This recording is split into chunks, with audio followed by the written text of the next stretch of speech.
As everybody knows by now, there's the very real potential of a winter storm, depending on whose forecast you believe, somewhere in the range of 8 to 12 inches, 5 to 9 inches in Westchester, high wind gusts of up to 60 miles per hour. This is not the worst forecast that we've ever received, but it is significant, and it should not be taken lightly. I've been in this position long enough. There were some storms that were supposed to miss us entirely and pass us by, and they wound up doing tremendous damage. At the same time, there were storms that were forecasted to hit New York very hard and had virtually little impact. So you hope for the best and you prepare for the worst, but we are preparing for a significant occurrence. In general, we're in the pre-deployment phase where we're getting equipment and personnel ready and in place. We have 200 Department of Transportation trucks that are now coming downstate. Obviously, our equipment is located statewide. Depending on where the storm is forecast to hit, we then deploy equipment towards that area of the state. And right now, we're bringing down 200 DOT trucks, 400 staff, basically plows, salt spreaders, etc. 600 National Guard are on the ready. They've been contacted, and they would be ready for deployment. The National Guard wind up critically important in these situations. I can't tell you how effective they have been. Hurricane Irene, Storm Lee, they have really been magnificent whenever we've needed them. So they're a critical part of the operation. The MTA is storing as many trains as they can before the storm, so the trains will be ready to run for this weekend service, and the MTA expects to be able to maintain weekend service. Airports, Pat Foy is here, but there will be significant delays. We know that. LaGuardia has canceled over 700 flights already for tomorrow, and JFK has canceled over 350 flights. That's because the storm is hitting the Northeast. So it's not just New York, obviously, but other areas in the Northeast. On Long Island, we are especially concerned about utility lines going down. You have a heavy snowfall, the limbs get heavy, trees get heavy, they fall, they bring down electric wires with them, and we've had significant issues in the past. We have talked to the respective utility companies. They are on the ready, they're bringing in personnel, and we've identified approximately 400 additional line trucks that can come into the downstate area if in case we need them. PSE&G has 1,000 personnel on the ready, so they're doing everything they can to prepare. And we're also worried about coastal flooding here in New York City, even more so on Long Island. So in that regard, all state agencies are deploying all marine equipment to affected areas, especially Nassau, Suffolk, low-lying coastal areas, where we have seen significant damage in the past. Between the snow and the flooding, personally, I'm more worried about the flooding than the snow. Flooding can do tremendous, tremendous damage, as we've learned the hard way on several times. We have been in contact with all our local government partners, and we're coordinating our efforts with their efforts, and I feel very good about that. So in terms of preparation, government is doing what it's supposed to be doing. We'll wait to see what actually happens. We'll adjust accordingly. If the storm is forecasted to be less hard-hitting, then we'll scale back our efforts accordingly. If it gets worse, obviously, we're in a position to increase our efforts. One word to our citizens. You have a role in this also. It's not just government and the National Guard. If you do not need to be on the streets, you shouldn't be on the streets. In all of these situations, one of the greatest burdens becomes stranded vehicles or stuck vehicles from people who are on the roads. And it's not just that you endanger yourself. You endanger the emergency personnel who have to go out and help you. And, you know, I can't tell you how many times we've said, if you don't need to be on the roads unless it's an emergency, don't be on the roads. Because it really is an unnecessary risk. And the same is true here. Storm should hit midnight. It'll go through tomorrow. But people have had notice. Buy the groceries now. Do what you need to do now. But prepare to stay home. You don't need to add to the burden that we might have to deal with. With that, let me turn it over to Commissioner Matt Driscoll, who's the Commissioner of the New York State Department of Transportation. Thanks, Governor. As you said, and at your direction, we are currently shifting 200 additional plows and 400 additional staff en route right now as we speak, who will join up with forces on the ground in Long Island. We have 552 operators, 262 plow trucks, 2 snow blowers, 31 loaders, 9 medium-duty trucks with plows, 1 tow plow, 1 grader, 4 vacuum truck sewer jets in case of flooding. We're prepared for that. 11 chippers. We also have over 38,000 tons of salt on Long Island. In the Hudson Valley, just a little north of here, we have 622 operators, 248 plow trucks, 7 snow blowers, 57 loaders, 39 medium plow trucks, 5 tow plows, 4 graders, 2 of those vacuum trucks, and 24 chippers. For the Thruway Authority in the Hudson Valley, 155 operators are in place with 56 large 7-ton plows, 38 medium-duty plows, 4 snow blowers, 10 front-end loaders, and over 32,000 tons of salt as well. And I would just like to echo what the governor urged. If you please stay off the road. As the governor said, it's really a problem for our responders, in particular our plow drivers, if in fact somebody gets stuck or an accident occurs. So we would urge people to not drive tomorrow at all. Thank you, Governor. Great. Thanks, Commissioner. We have next, you'll hear from Ronnie Hakem, who is the president of the MTA New York City Transit. This is Ronnie's first storm. She's relatively new in the position. So congratulations. Well, I hope it goes well for you, Ronnie. Ronnie Hakem. Thank you, Governor. At MTA New York City Transit, we are in the process of preparing for this storm based on the information we currently have. We are going to be storing overnight tonight over 300 trains in our underground facilities to be able to provide as much regular weekend service as we can. 80% of our bus fleet will be running on chains this weekend. That's 1,700 buses that will be running with chains. In terms of our equipment, we are well equipped. We have 10 snow throwers. We have 7 de-icers, 4 jet blowers.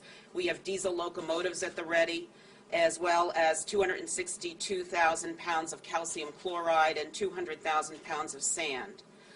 In terms of our bridges and tunnel facilities, at MTA Bridges and Tunnels, they are equipped with 9,180 tons of roadway de-icer, together with another 100 pieces of snow fighting equipment for our bridges and tunnels.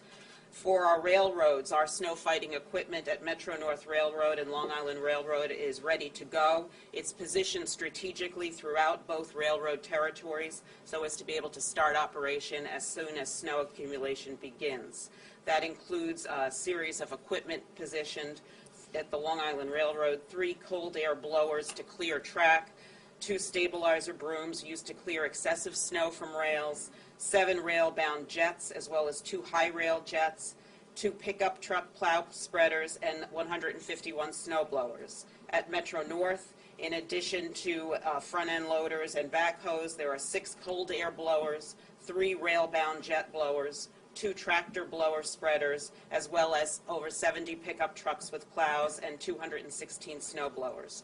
So at MTA, we are in the ready to best weather this winter storm. Thank you, Governor. Thank you. Thank you very much, Ms. Hakem. And last but certainly not least, we'll hear from Pat Foy in the Port Authority. Governor, thank you. I'll start with the airports. The governor cited the flight cancellations for tomorrow, which is the latest date. I'm not going to repeat it, but I will note this. There will undoubtedly be significant additional cancellations of both JFK and LaGuardia. While the airports will remain open tomorrow, there will be limited flight operations in and out of JFK and LaGuardia. Those traveling on Sunday ought to be checking with their carriers on Saturday and the Sunday to rebook. Most of the airlines we expect will waive rebooking fees. At the airports, we've got 200 pieces of snow equipment, including melters that can liquefy up to 500 tons of snow an hour. We've also got, at both JFK and LaGuardia, we've supplemented the amount of pumping capacity, and literally hundreds of thousands of gallons can be removed per minute. There is additional temporary pumping capacity that's been added for this storm at both JFK and LaGuardia. At the bridges and tunnels, George Washington Bridge, Lincoln and Holland tunnels, and the 3 Staten Island bridges, 60 pieces of snow equipment are in place, including about 24 plows and spreaders at the George Washington Bridge, the world's busiest vehicular crossing.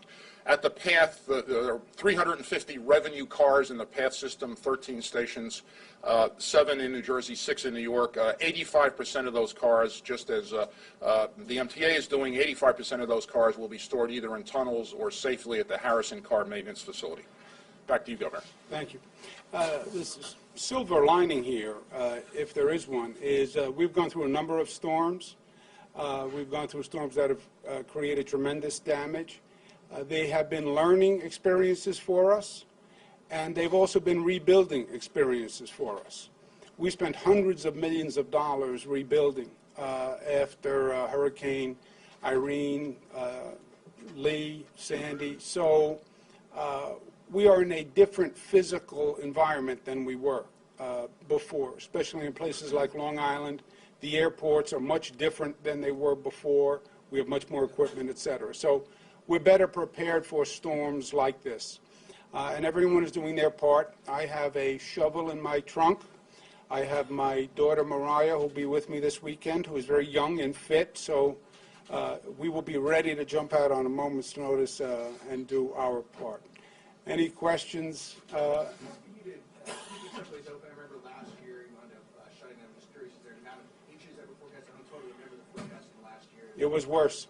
And if this gets worse, it's something you consider, right? We're making this forecast now, Zach, with the conditions as they are forecasted now. If it changes, we'll give you an update.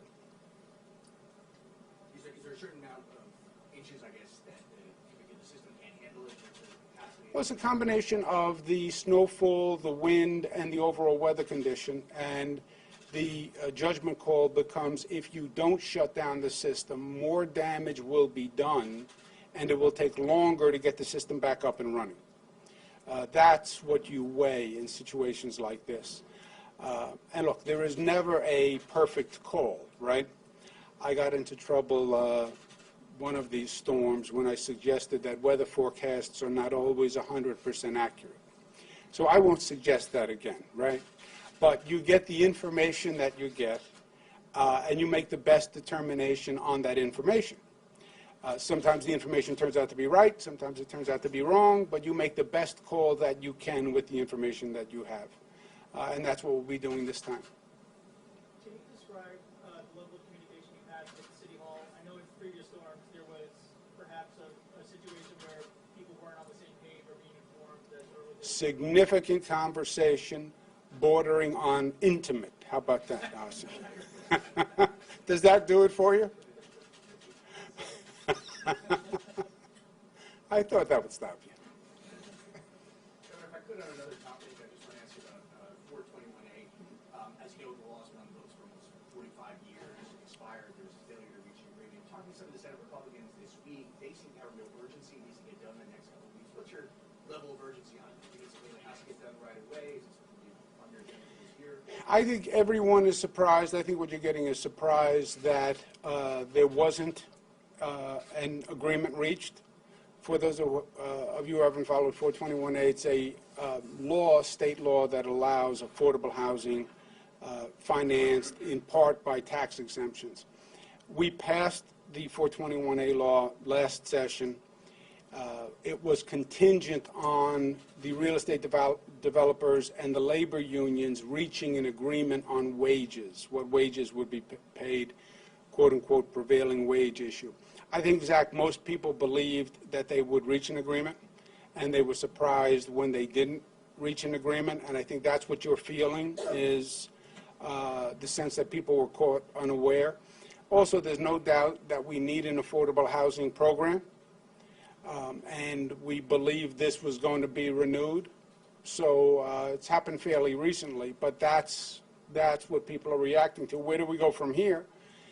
We would need, at this point, a new piece of legislation, and it might be a totally different approach and a totally different program, because really you'd have to start with a blank piece of paper now. I don't think there is any possibility or any realistic possibility at this point that the two sides are going to agree to settle the prevailing wage without bringing in other major issues, which would require a whole new piece of legislation. And as you know, it's a very contentious piece of legislation. It's very complicated, so it's not done easily or quickly, I can tell you that. There was a report that there was some kind of compromise on 421A to extend it to condo and state for prevailing wage, some kind of arrangement that you had projected compromise somewhere along those lines. Is that an accurate description of what was proposed? No, it's not accurate because, first of all, that wouldn't be legal. The way the law was drafted, it left it to the two parties to determine wages, and wages only. If you go to modify the program itself, for example, adding condominiums, that requires an entirely new piece of legislation. And that is going to be political dynamite, saying we want to add condominiums. That was discussed last year. It was opposed by the mayor. It was opposed by the assembly. Depending on the value of the condominiums, I would oppose it.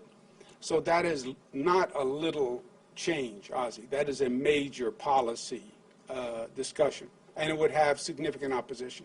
All right, thanks a lot, everybody. You had one more question? Would you support an affordable housing program to replace 421A that does not include some provision for prevailing wages?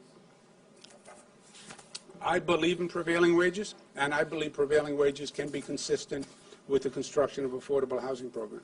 So yes or no, you would support it? I support prevailing wages, and I support affordable housing. And you can have both. Great taste and less filling. Prevailing wages and affordable housing. Thank you very much, guys.